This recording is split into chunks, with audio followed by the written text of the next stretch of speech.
Good morning, everybody. It seems we are live and online, and it is, as far as I can see and know, it is 9 o'clock Central European time, which means Vienna, Berlin, Budapest, Belgrade, Rome, Paris, Amsterdam, and all the other wonderful places that you can visit in Europe.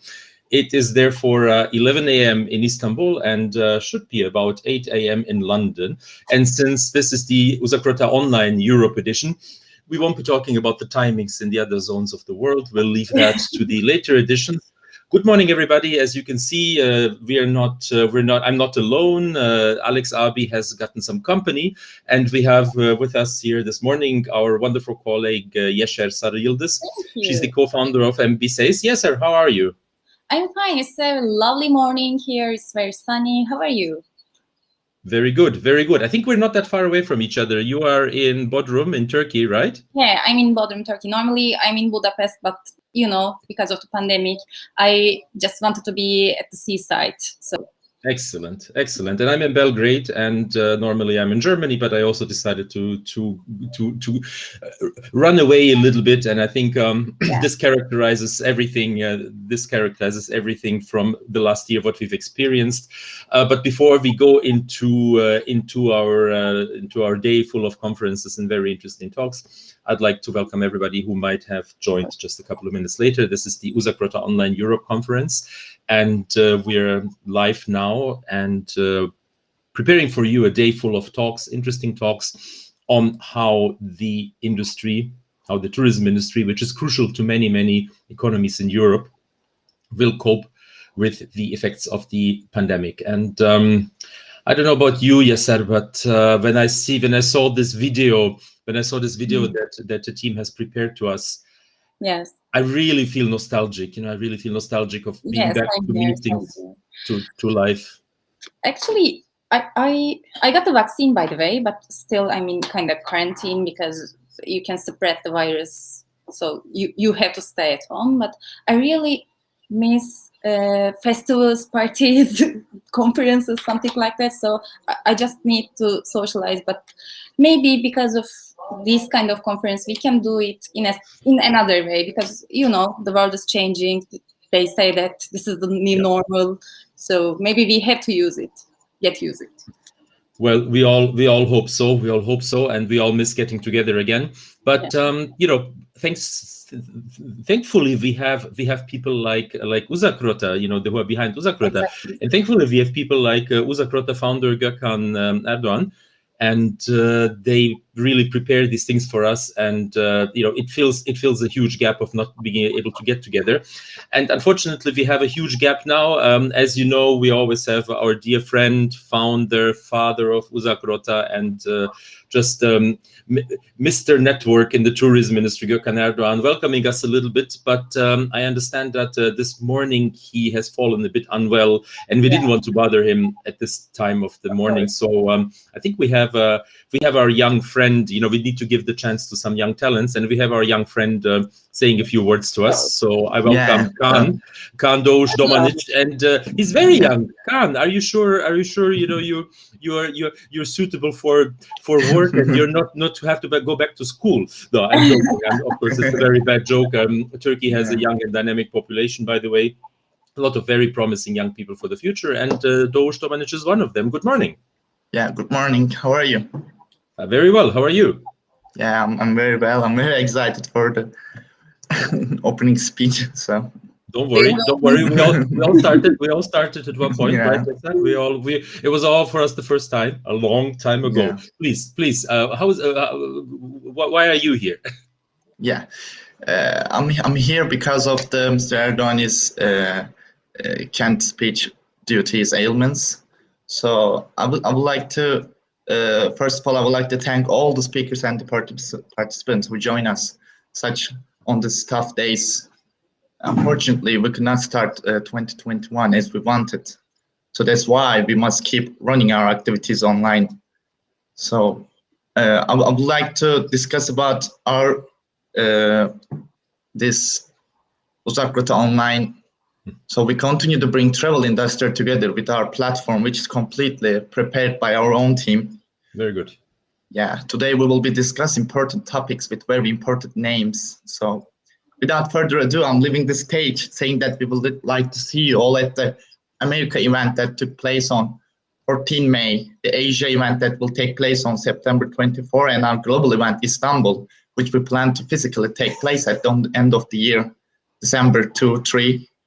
I wish you all happy and healthy days. So thank you. That's a very good plan, by the way. The Uzakrota schedule that you outlined to us is just a really good plan. Thank you, Dosh, and for all of us, that maybe just have joined right now. Let's all join in wishing our founder and dear friend Gökhan Erdoğan all the best. He has fallen a little bit ill yesterday, and we just decided to leave him alone and let him rest at his home. And he's got such a great team behind Uzakrota. We don't really miss him, do we, Eser? I do actually. I do as well. But since you are in Turkey and Uzakrota, by the way, Uzakrota became a global brand. But let's not forget, Uzakrota really originated in the Turkish travel industry. Maybe you would like to welcome our Turkish guests. Of course, for sure. So, herkese günaydın.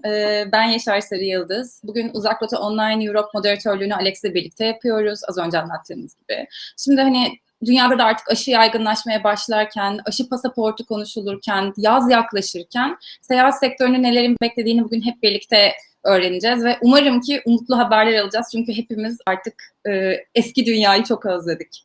Şimdi aslında anons için sözü sana bırakabilirim. So maybe I can switch off to English again and Tabii. Nasıl istersen biliyorsun. Okay. Biz de Türkçe devam edebiliriz. No, just a little joke.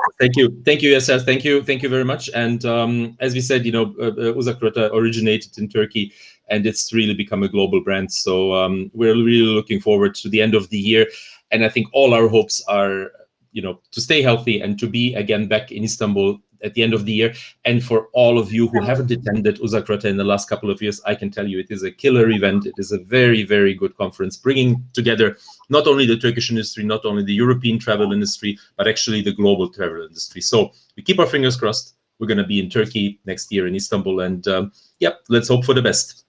And for those who have just joined us, maybe a couple of minutes late in the early morning, depending on where they are, this is the Uzakrota Online Europe conference brought to you online this year.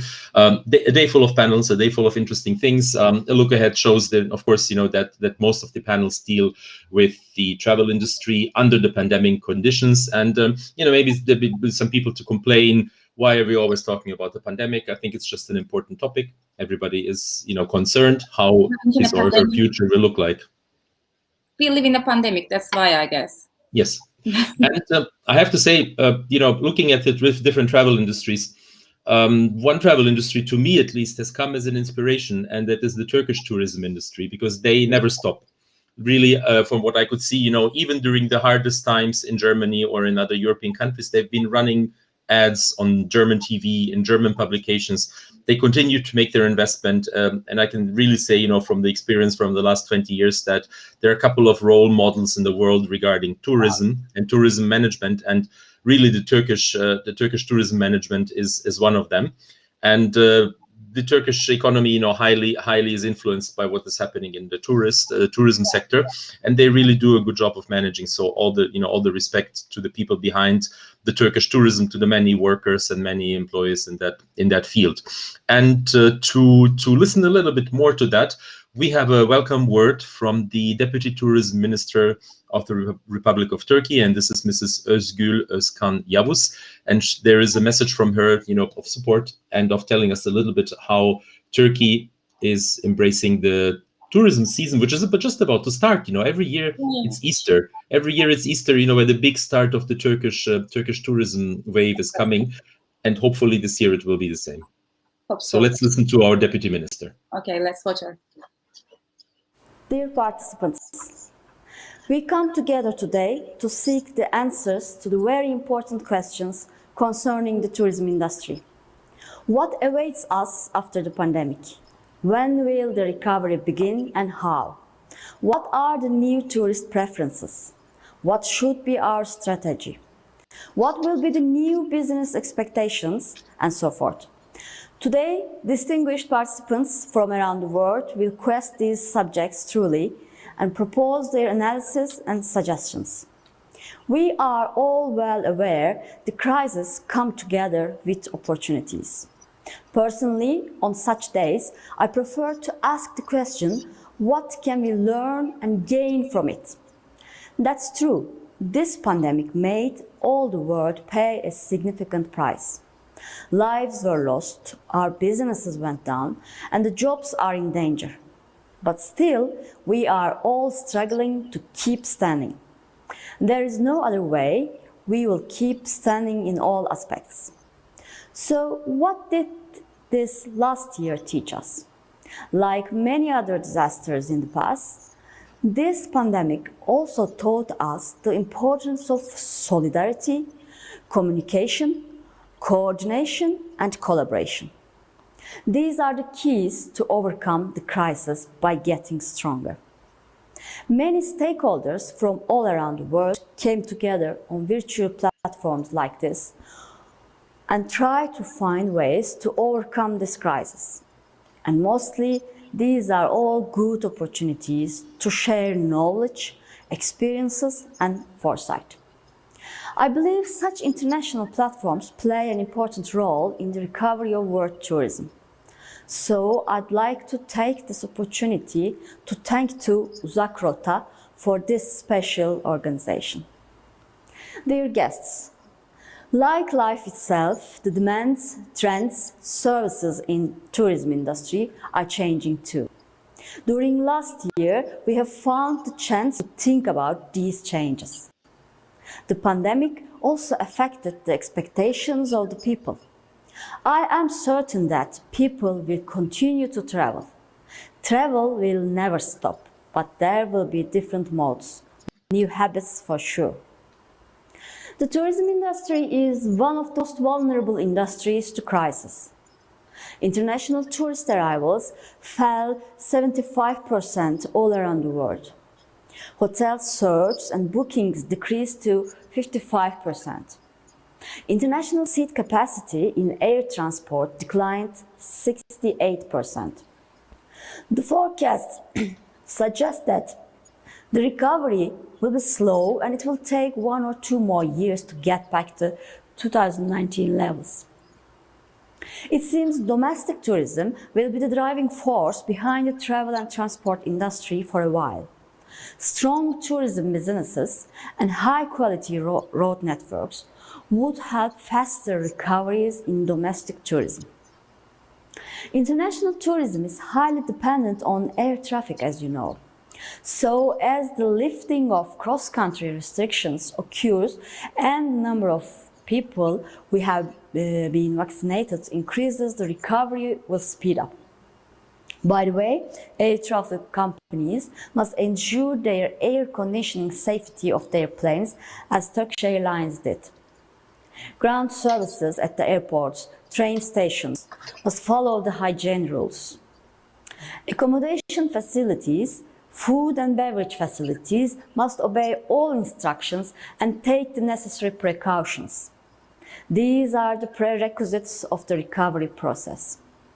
Our country and tourism industry have also been deeply affected by the pandemic and its consequences.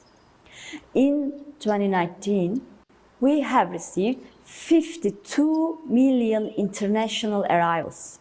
For 2020, we had targeted 15 million visitors and we have overshot this target by 1 million and we welcomed 16 million international tourists in such a difficult year. Our 2020 revenue is $12 billion. Our rivals encountered a shrinkage between 80 to 88%. We, on the other hand, got 69% fewer international visitors and 65% less revenue. So our performance is not bad despite all these difficult conditions. So how did we manage to do this? We have worked together with our tourism industry, tourism NGOs, and other public bodies like Ministry of Health and the Science Committee for the Pandemic. Our Healthy Tourism Certificate, which was an example in its kind, was a key for safe travel and accommodation. Safe Tourism Certification Program consists of 4 main pillars: healthy and safety of passengers and employees, measures at the facilities, and measures during the transportation. During the process, periodic inspections and secret customer inspections are being conducted. The program has 132 criteria. Staff members are also being trained accordingly in order to receive the sustainability. The certificate is mandatory for the facilities having 30 rooms or more. It is optional for small hotels, but many small hotels prefer to take the certificate too. The facilities obtaining the certificate were announced as of June 1st, 2020. Until now, over 8,000 tourism facilities and transfer vehicles have received these certificates. For the facilities that obtained safe tourism certificates, all guests and customers have access to the facilities inspection data through QR codes transparently. In accommodation facilities with 50 rooms and more rooms, isolation rooms are also mandatory. In January, we have launched a mass COVID-19 vaccination program, and after that, on March 1st, a gradual normalization came from coronavirus restrictions began. Now there is recent news. We announced our tourism personnel vaccination registration system as part of the Safe Tourism program. According to that program, almost 1.1 million tourism workforce will be vaccinated. The data about vaccinated personnel will also be seen through QR codes on the facility or the vehicles. We are taking all actions to make sure to remain to be a healthy and safe tourism destination in 2021. Almost 165,000 doctors in our 1,550 world-class hospitals operating in the country, and they have been all vaccinated. The average number of tests performed daily is over 150,000. In airports, there are strict controls and there are certain protocols to be followed in a case where a passenger is suspected to have COVID-19. There are chances to take quick PCR tests at the airports. There are procedures relating to COVID-19 for the visitors staying as well. There are also possibilities for testing and quarantine period in case of passengers' country requires. It is important to make people who are away from their homes feel safe. As of July 1st, we commissioned a health insurance package program covering COVID-19. The guarantee is valid in all pandemic hospitals without public or private distinction. Insurance packages can be purchased with tickets of contracted airlines or inside the airport at the point of sale.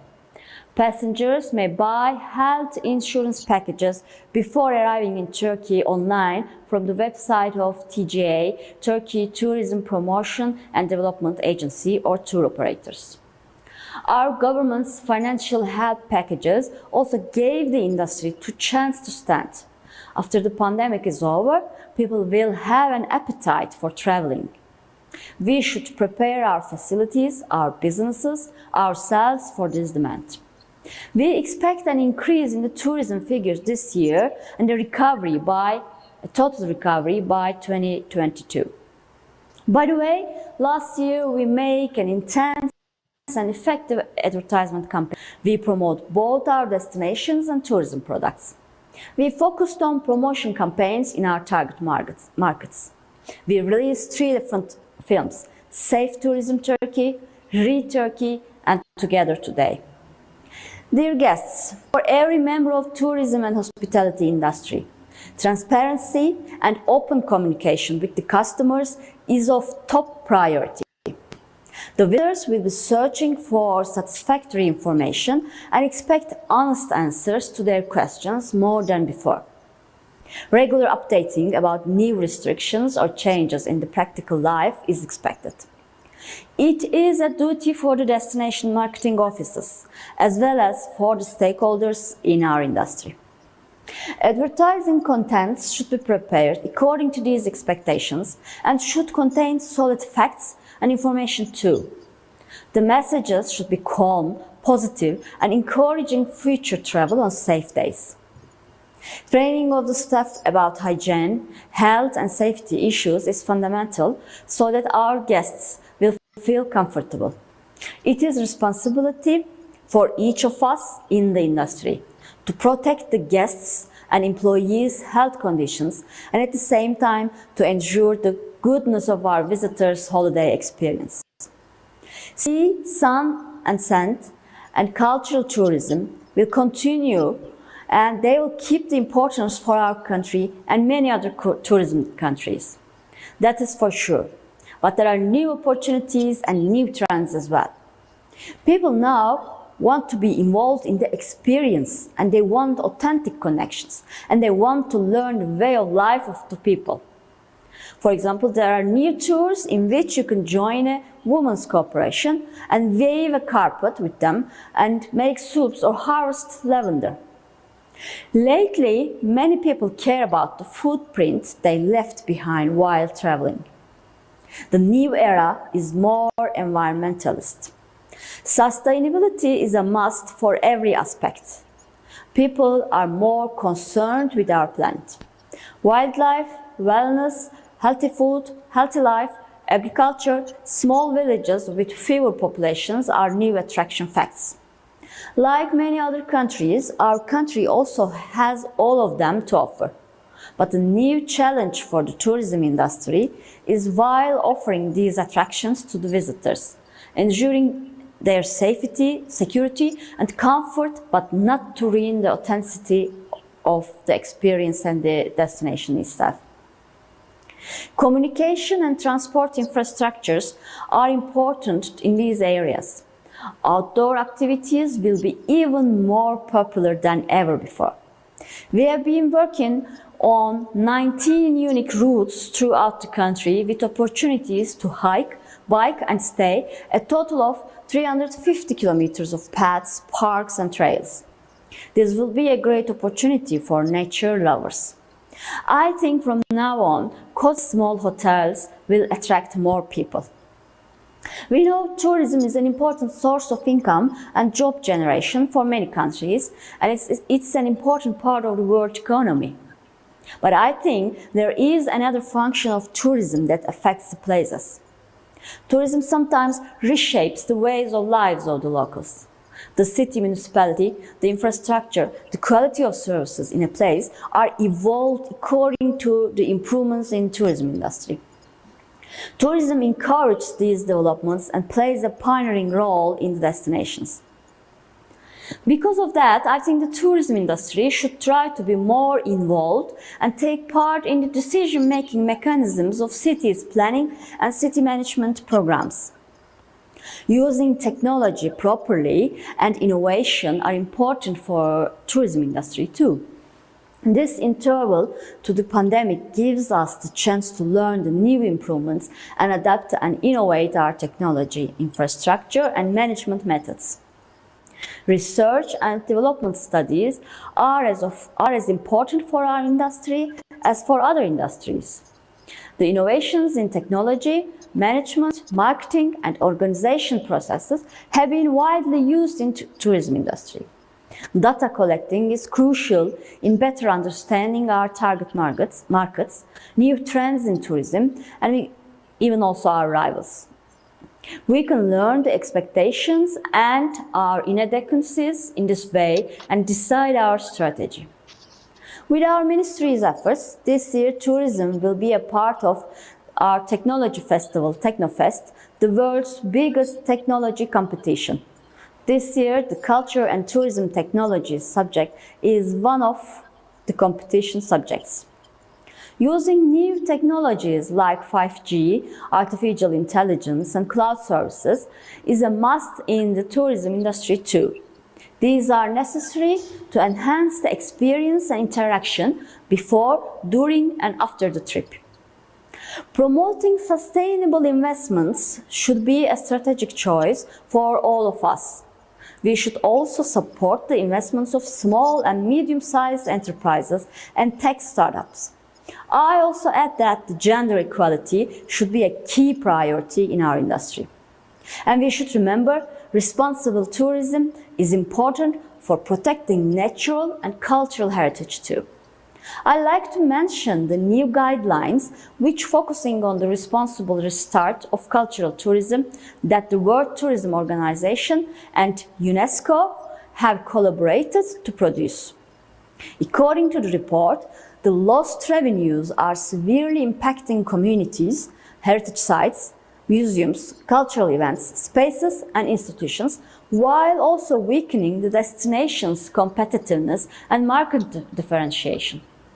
The guidelines on cultural tourism also underline the necessity of ensuring the relevance of culture in the emergency and contingency planning with tourism destinations.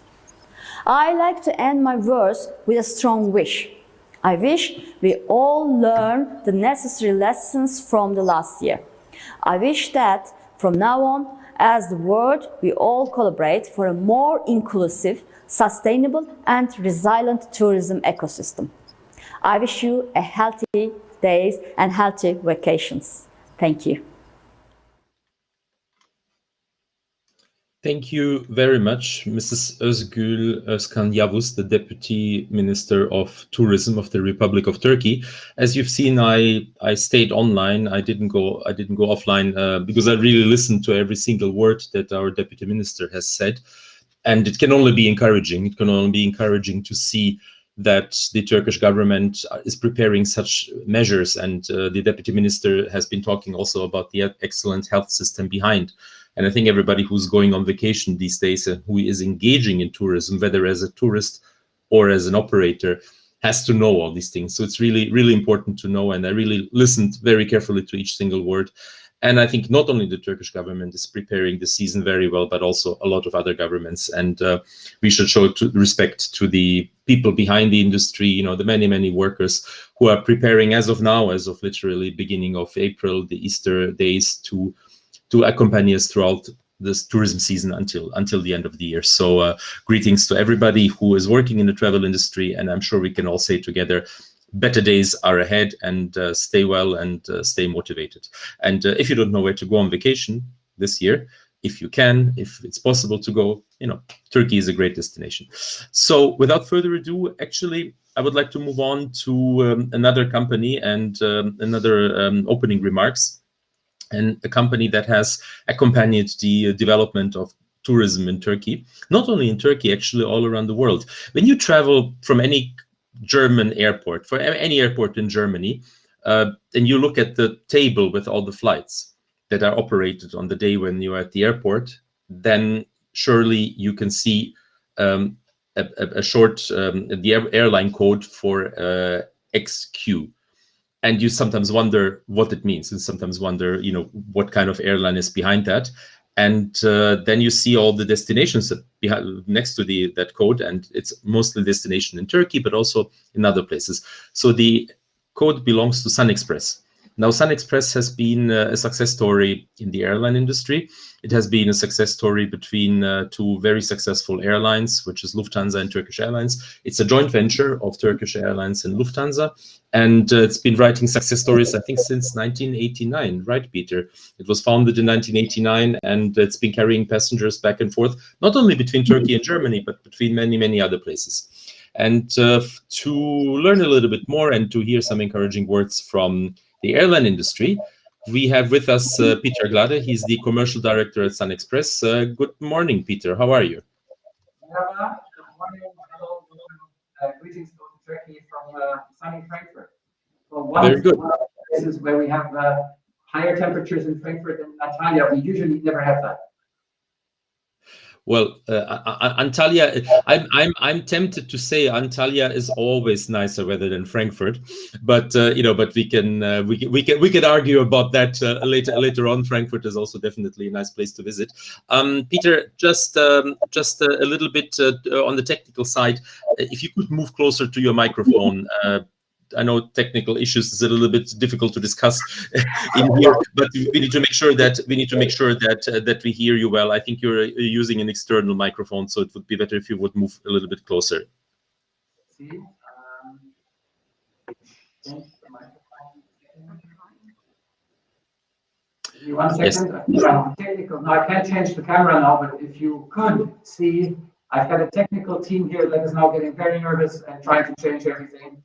That's fine. Don't worry about it. We're live, and this is live. Solving these problems live. We're experiencing it. Just it would be good if you could use a real microphone or the headphones if they have those available. And now we don't see Peter anymore, but we see the wonderful plane of SunExpress. So as you can see, they have great new fleet, and they're flying all around Europe between Turkey and Germany. Now I'm alone, so let's see when we fix the technical issue. Technical issues. Yes, I think it's a little bit better. So why don't we just go ahead? So Peter, you're heading the commercial operations of SunExpress. How is it nowadays? You know, the airline industry is suffering a lot. What are the messages that you have, and you know what is the feeling that you're going with into the new tourism season? Well, thank you very much for the introduction. And bir şey itiraf etmeliyim. 5 yıldır SunExpress'teyim, 5 yıldır Türkçe öğreniyorum. Ama Türkçe konuşma yapmak kadar cesur değilim. Bu nedenle İngilizce konuşmama izin verilmesini istiyorum. İzninizle memnuniyetle seni kabul ediyoruz. Buyurun. Thank you. Thank you. Dear honorable friends, a few years back when I was a younger man, I visited a fortune teller. And she was a real fortune teller with all those skirts and the long hair. And she looked at me, she looked into my eyes, she looked at my hands, and then she said, "Young man, you will be in trouble very soon." And this was the only time in my life that a fortune teller has been right. Because my next question to her was, so if you are a fortune teller and you know what's happening in the future, why did I have to make an appointment to come here? She threw me out of her tent, she threw things after me, and she yelled at me. So I was in trouble very short after she told me I would be in trouble. That was really the only time that ever I think a fortune teller has been right. Today, we've got a lot of fortune tellers if we're looking at the tourism industry.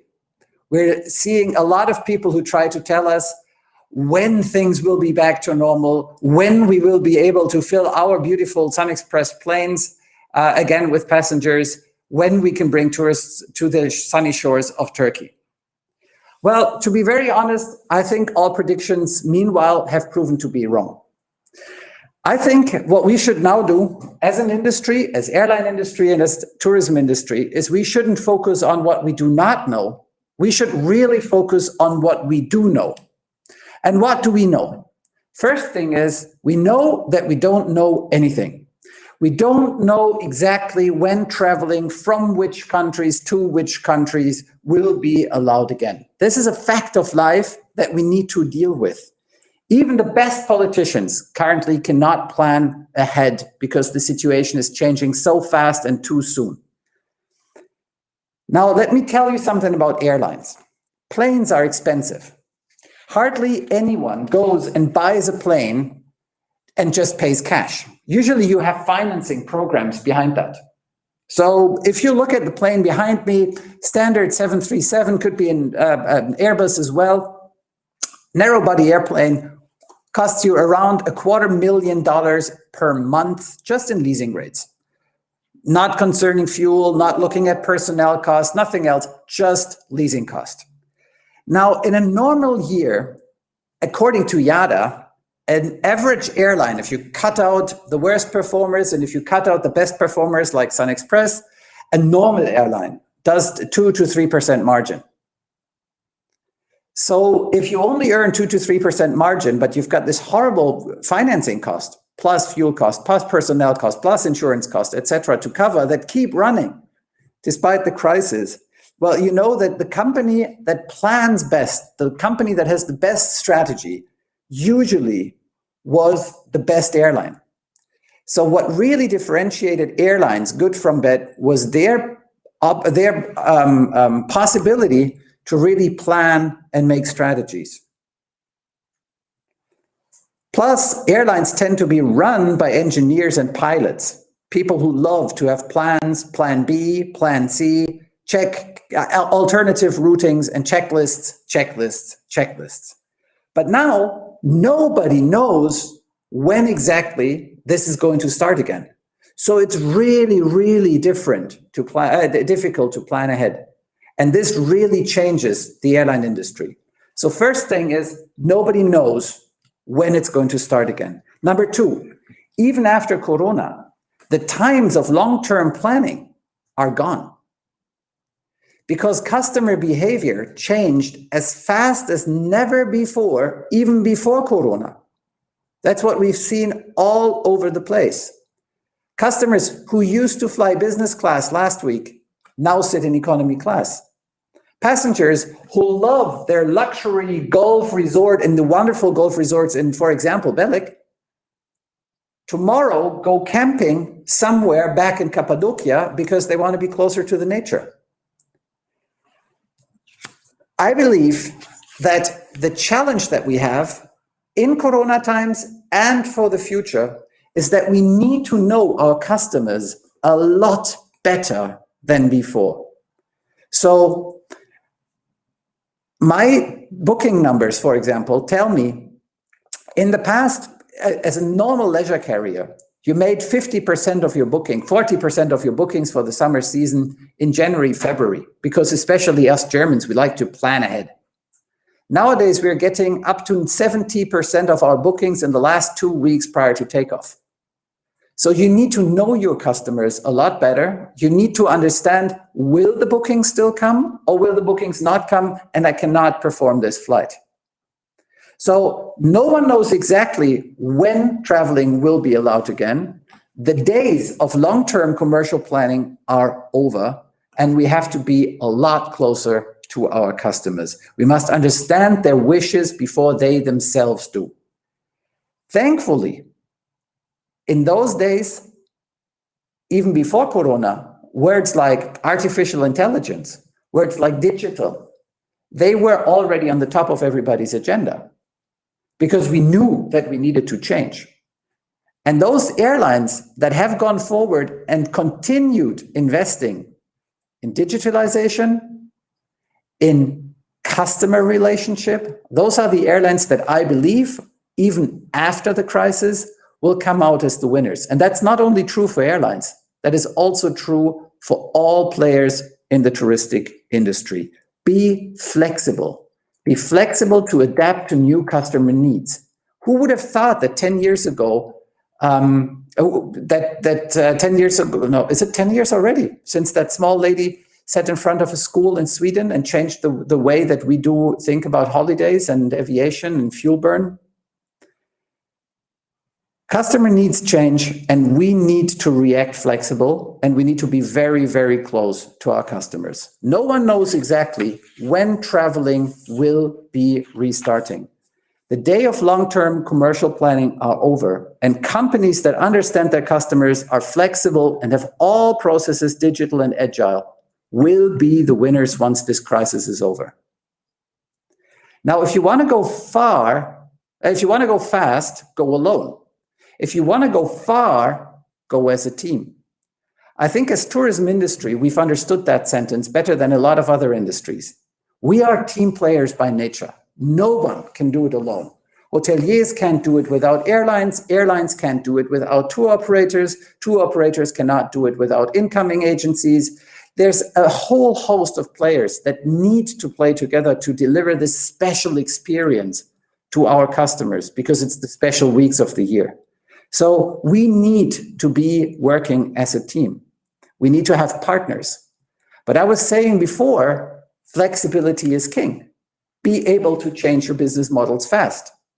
Now, if you have a partner that changes their mind every day, some people call this marriage. Some people would say, this is a partner I cannot work with. So what do you have to do? This dilemma is actually very close to the heart of us touristic people, because it needs two things that we love to do. Number one is trust, and number two is share a vision. You have to be very explicit about what you want to do, what your vision is. So the core of SunExpress is to bridge Germany and Turkey, to be the bridge for the VFR, for the large Turkish community in Europe, and to bring tourists to the beautiful shores of Turkey, be it in Izmir, being in Antalya, Dalaman, Bodrum. Those things will never change. Flight plans may change. Short tactics might change, but that vision is not changing. And this is what we are promising to our partners, and the promise that we've been keeping for over 30 years now.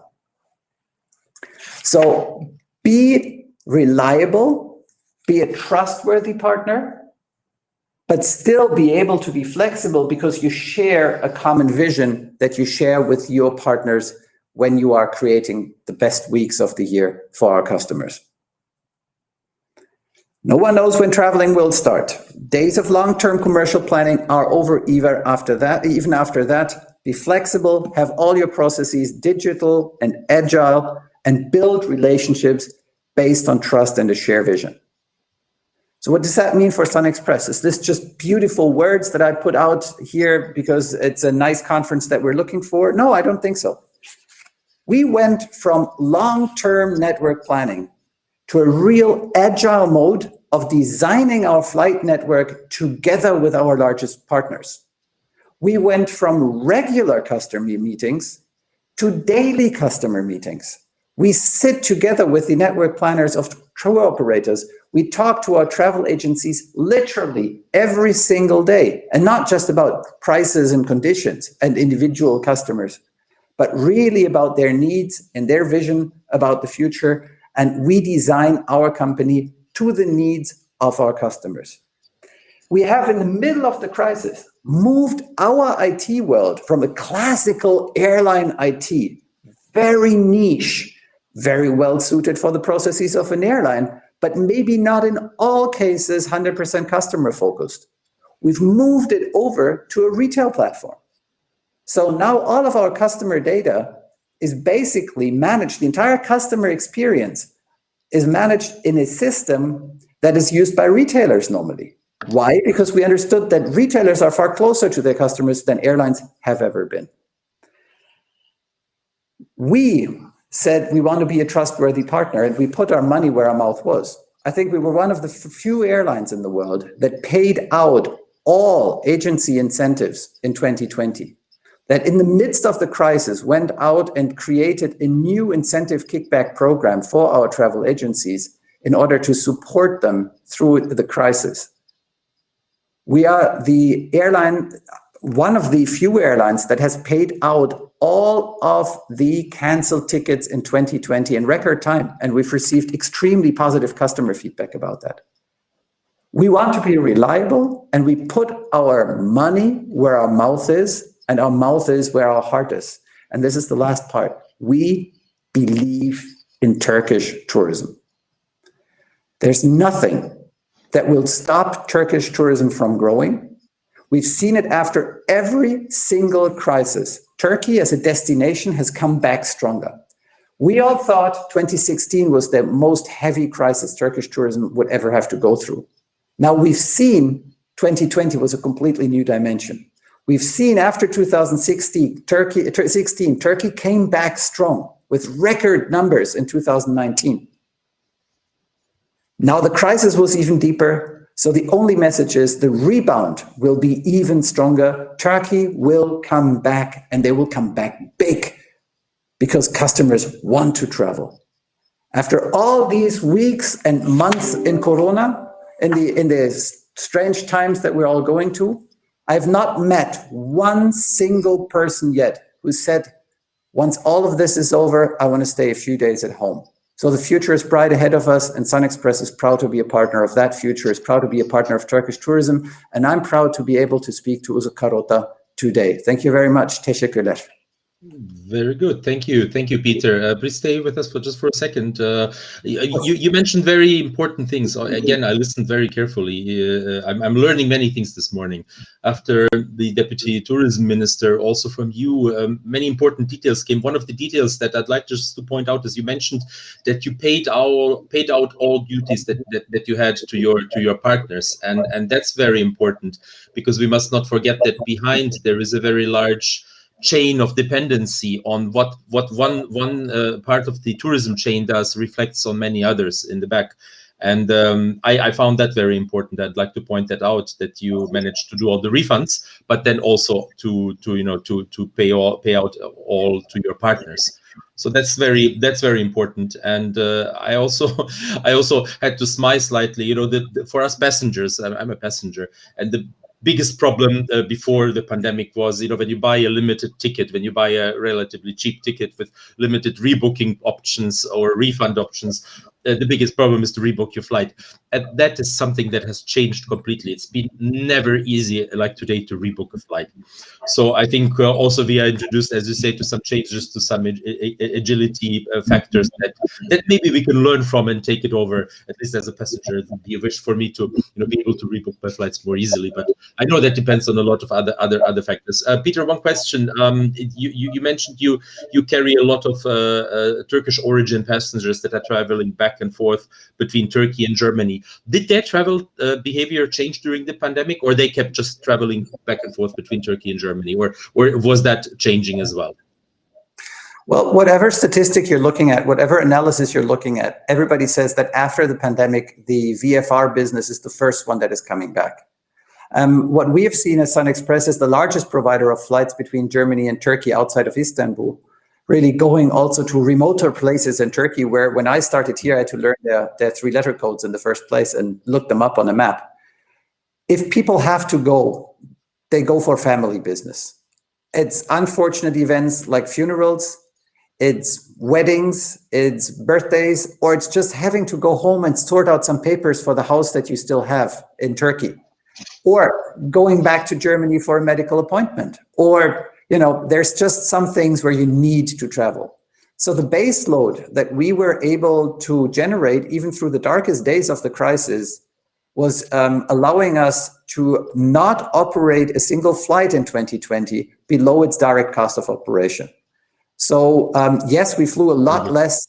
We flew a lot less than we would have loved to, but still there's a steady demand because people simply have to go. And this is the one thing that I'm trying to tell politicians as well. You hear so much tourism bashing by politicians at the moment in source countries in Europe. Don't go. Germany just implemented another set of test parameters for people who fly to destinations where the corona situation is a lot more beneficial than in Germany. I'm saying there's just a need to go. We cannot roll back on globalization. We cannot put everybody back into whichever country they belong to, because for a lot of us, it's unclear which country we belong to, because we've got 2 homes in our hearts, 3 homes in our hearts, speak 3 mother languages, even though we just have 1 mother. And you won't stop people. You won't stop people going back and forth. And also flying into the sun for once in a year, I believe is necessary for the soul as much as going to the doctor is for your body. Go and visit the sun. Sun for the soul in Turkey. What a great prospect for this summer. Thank you very much, Peter Glade, Commercial Director from SunExpress, the joint venture airline of Turkish Airlines and Lufthansa. You're in Frankfurt right now. The next time we talk, hopefully in Istanbul in December, live in Uzakrota Global. Thank you very much, Peter. Have a great day in Frankfurt, and see you soon. Happy weekend, everybody. Enjoy the conference. Thank you. Thank you. Peter Glade, Commercial Director from SunExpress Airlines. And without further ado, we go straight into our next welcome. And this is going to be the last one for the opening session today. And I'd just like to ask, did you know that the United Nations have a World Tourism Organization, UNWTO? I have to admit I didn't so much, but now I'm a lot more brighter. And they do, and they really take care of very, very important things. They are based in Madrid, and the United Nations World Travel Organization is addressing the issues that are important, which is promotion of responsible and sustainable and universally accessible tourism. And this morning, for a word of welcome, we have Mrs. Natalia Bayona. She's the Director of Innovation, Education and Investments at the World Tourism Organization from Madrid. And we're delighted to have her with us in a welcome address. 2020 has helped us to improve innovation, sustainability, and of course have helped us to promote the different things that can help us to create a more sustainable, inclusive, and modern tourism model. To be honest with you, today I have a lot of things to tell you. Let's start by saying that, first of all, we have a lot of challenges to promote tourism and to rebound tourism again. How we can do this? First of all, by far, innovation has to be one of the key drivers if we want a new model and of course to grow faster. I have to say that through the startup competitions, through the startup mentorships, and of course through the UNWTO Innovation Network, we have helped to create applications from all around the world. More than 10,000 entrepreneurs has been part of our competitions from more than 150 countries. But the most important thing that I have to say is that all the winners have been connected with the private sector, with the governments, and of course with the academia in order to help them to improve their business models. I can tell you that the last year venture capital investments grew in the tourism sector. More than $20 billion were invested in startups last year. Nonetheless, only 25% of our entrepreneurs are scaling up. So this is a strong challenge, because regarding innovation, we need, of course, the power of scale-ups, not only about bringing startups and help them to improve their business models. It's about helping them to get an internationalization process and to help them to grow and to spread their technology and their knowledge into different countries and of course into different models.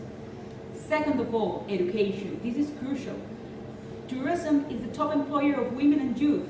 Nonetheless, 50% of youth that work in tourism only have secondary skills. So I have to say that of course we need to improve the way either vocational or managerial skills are developed. That's why we have created the UNWTO Online Academy.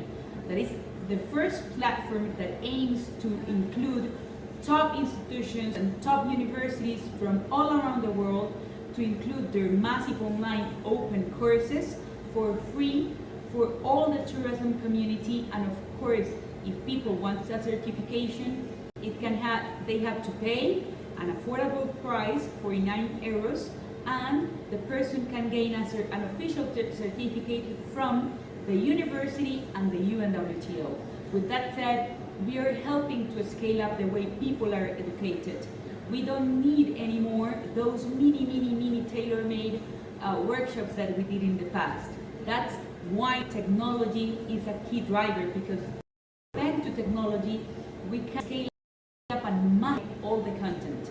This year, we will launch the UNWTO faculty program because sharing our knowledge is crucial.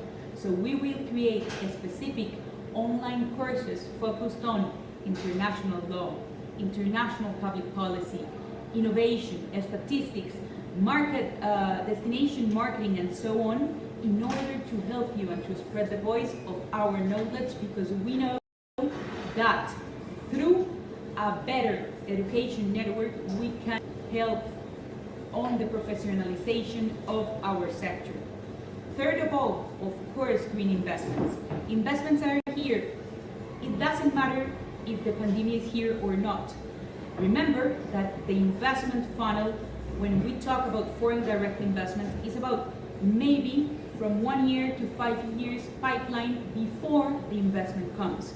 So we have to be prepared in order to develop sustainable projects, smart projects to present to the private equity firms, and of course to the multilateral firms, and of course to the venture capital firms. What are we doing today? We are working with the private equity firms because of course there is a strong challenge regarding liquidity. So they can help us to renegotiate part of the debt that some of the big tourism companies have. And with that said, of course, most of the information that can be delivered, and most of the projects that can be delivered, of course, they have to include sustainability, green investments, renewable energies as part of the core of this new trend or about this new reality. So, of course, that our challenge is liquidity, but when we did a survey inside the UNWTO investment network, 50% of the investors told us that they are ready to invest.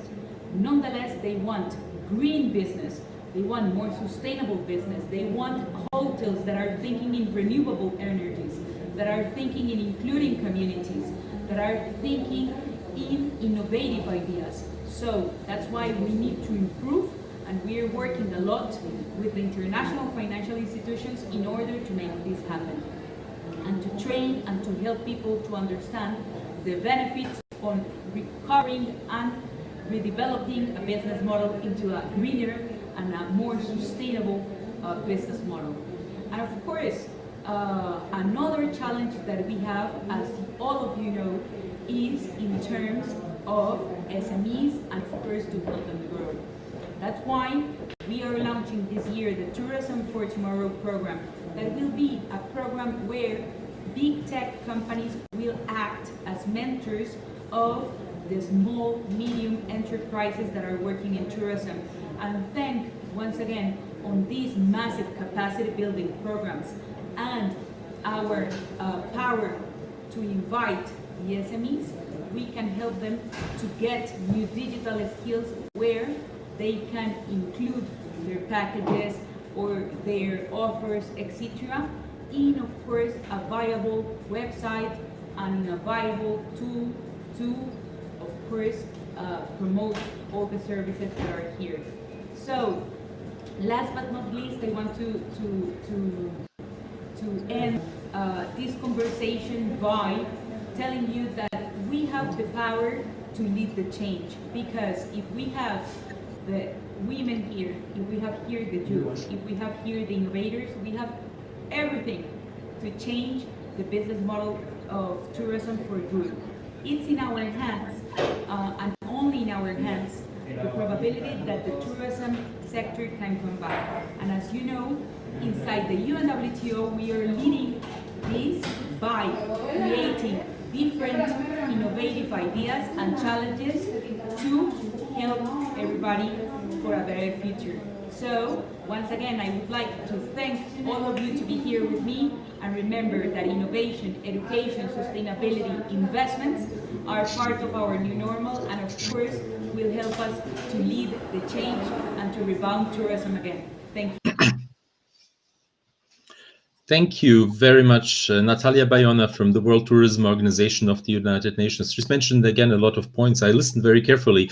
I think very important are the expectations that we all have from what's coming now after the pandemic time. Yes, sir. What are your expectations? What do you think is next? Actually, normally I'm a hopeful person, but yesterday, actually a few days ago, I saw a tweet, and it says that 3 years later, you wear a jacket and find a mask in your pocket. Then you smile, wear your gas mask, take your axe, and go to fight with zombies. So today, I really need to hear something hopeful, because everything sounds very bad. Thank God I don't use Twitter. I don't read Twitter. So I'm always delighted to hear what's going on there. Very good, interesting. You have to tell me more about. I'm kind of edited person. I'm always scrolling down. Very good, very good. Then you will share the best tweets with me, yes, sir. That's great to hear. Also that some people haven't lost their humor. We're about to end our opening session, and we're about to move into our main streams. And all the main streams during the day will be moderated by dedicated moderators. And there's a lineup of great panels ahead of us. And actually, I would like to thank Yeser. She's been a great co-moderator, and actually she's been so great that very shortly after the first panel, I will be leaving everything in her hands. So we'll be staying on together for a while, but she will be leading you then during the rest of the day after the coffee break. I think that is just more very, very nice, you know, to have a refreshing face and refreshing new person on our team. So thank you very much, Yeser. It's been great, great working with you so far, and we will see you stay on, please, with us.